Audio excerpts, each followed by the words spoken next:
The U-2 spy plane became synonymous with the Cold War of the late 50s and early 60s. The civil version, NASA's E-2, was on display at Aeroshell Square, and Arturo caught up with the E-2's pilot, Dee Porter, to find out a little more about what this high-flying airplane does in the colors of NASA. Sure, thanks for taking time to talk to us today. Definitely, this is one of the aircraft that I think has been one of the eye-catchers here on the Aeroshell Square. Can you tell us what it is and what the mission is?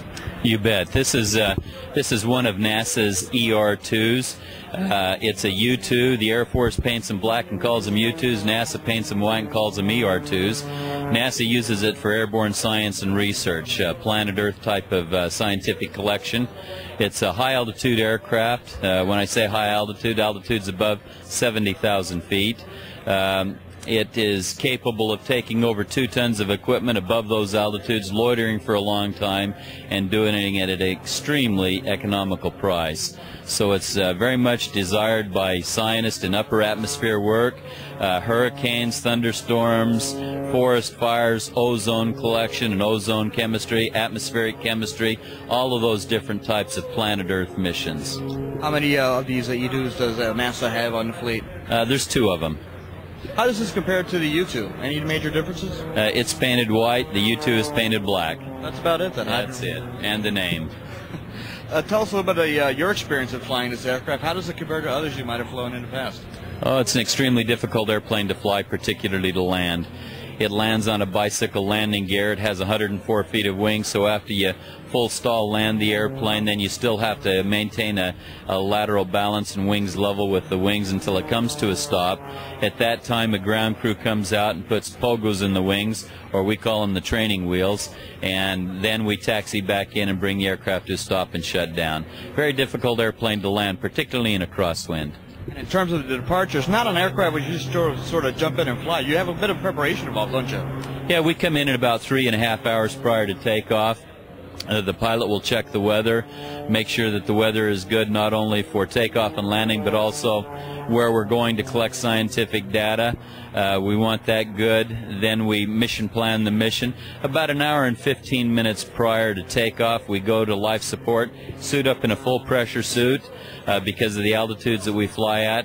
An hour prior to takeoff, we're obligated to be on oxygen, 100% oxygen. And then 30 minutes prior to takeoff, we go to the aircraft, strap in, start engine, and take off right on time. Once you're in the air, how long is a typical mission run, more or less? Typical mission for the ER2, we can usually collect our whatever science is required in about 4 to 8 hours of flying time. If we're ferrying the airplane to a location somewhere around the world, it might be considerably longer than that, possibly 10 or 11 hours. What altitudes are you normally cruising at in a mission? We always go above 70,000 feet. How does that compare, the view from that high compared to maybe the airliners, or most people will relate to the airliners where they go 30, 40,000? Yeah. At those altitudes, you can see the curvature of the Earth. You can, during the middle of the day, the sky above you is a dark, dark blue. It's not black, but it is a dark blue. And no, you can't see stars. So it's a very beautiful sight at those altitudes. The colors are very distinctive. The ocean is very, very blue. The ground is very, very green or brown. When closing here, we are celebrating 100 years of power flight after all. How do you feel about flying an aircraft that the Wrights probably never have even an idea that would be flying just 100 years after that Wright flyer flew over Kitty Hawk? Yeah, very, very fortunate to fly this airplane. NASA owns 2 airplanes, and there's only 3 pilots, and I'm one of them. So I consider myself very fortunate to be able to do this.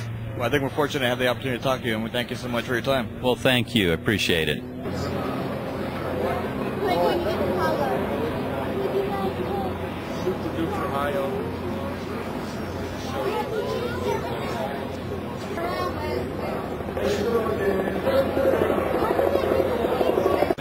However, they continue to ramp power for about another.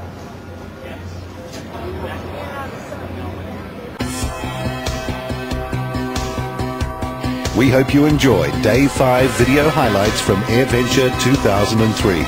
Join us tomorrow for Day 6 coverage, featuring an extended Warbirds flying display, only on AirSidetv.com.